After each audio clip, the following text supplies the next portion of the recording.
I'd like to thank the organizers of today's event, Dina Katz and Morgan Geffner, who's holding my microphone right now. That's how well organized she is.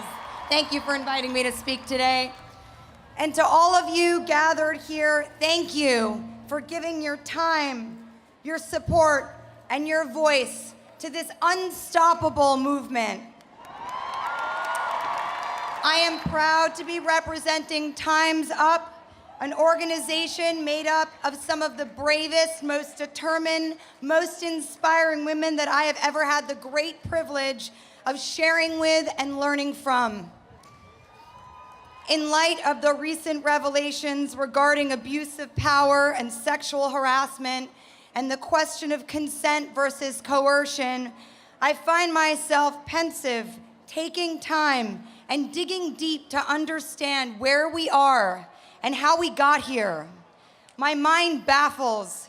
How could a person publicly stand by an organization that helps to provide support for victims of sexual assault while privately preying on people who have no power?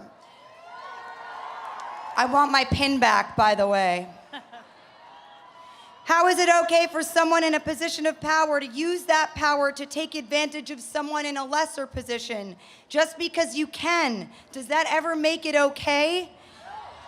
If a person isn't saying yes, but they aren't saying no, how can anyone feel justified to make that decision for them?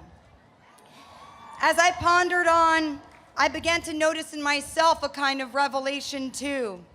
I started to feel something bubble up inside me, a kind of rage.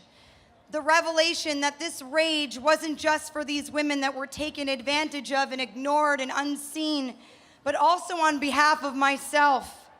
As the rage settled in, it gave way to other feelings, sadness and unexpectedly guilt and grieving. And suddenly I was 19 again. And I started to remember all the men I'd known who'd taken advantage of the fact that I was a young woman who didn't yet have the tools to say no or to understand the value of my own self-worth. I'd had many relationships, both personal and professional, where the power dynamic was so off that I had to create a narrative in which I was the cool girl who could hang in and hang out. And that sometimes meant compromising what felt right for me. And that seemed okay, compromising my voice and therefore allowing myself to be unseen and degraded, and whether it was intended by the other party or not, because it allowed me to have the approval that women are conditioned to need. I was coming from a place, like so many young women do, of feeling like my creative value and my professional value and my sexual value could only be measured by the approval and desirability of a man. Even if I had come from a household where the conversation about self-respect was prioritized, just being a woman stacked the cards against me. Because for so many centuries, women have been taught to be polite, to please, and to pander. And I've come to realize that not just my 19-year-old self, but my schoolyard self and my married self and my professional self have all at times been a victim of this very condition, a condition that I'm certain a majority of us share.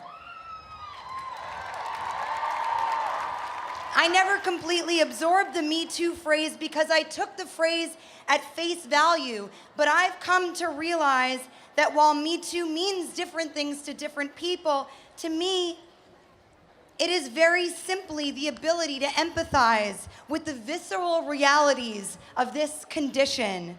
I want to move forward. And for me, moving forward means my daughter growing up in a world where she doesn't have to be a victim of what has cruelly become the social norm, that she doesn't have to fit into the bindings of the female condition. Time's up on the female condition. Gender equality can't just exist outside ourselves, it must exist within. We must take responsibility, not just for our actions, but for ourselves. We must make it our responsibility to feed our own healthy ego, to teach our children to exercise their own autonomy and ego strength by leading by example. I have recently introduced a new phrase in my life that I would like to share with you. No more pandering. No more feeling guilty about hurting people's feelings when something doesn't feel right for me. I have made a promise to myself to be responsible for myself, that in order to trust my instincts, I must first respect them. I am finally on a path of forgiveness, not for the people who took advantage of my conditioning to pander, but forgiveness of myself. Forgiving the girl who felt used and heartbroken and confused and guilty and taken advantage of and weak.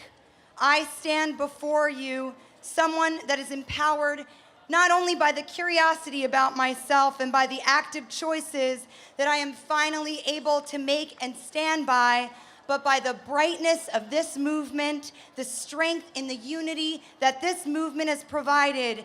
It gives me hope that we are moving towards a place where our sense of equality can truly come from within ourselves. Thank you.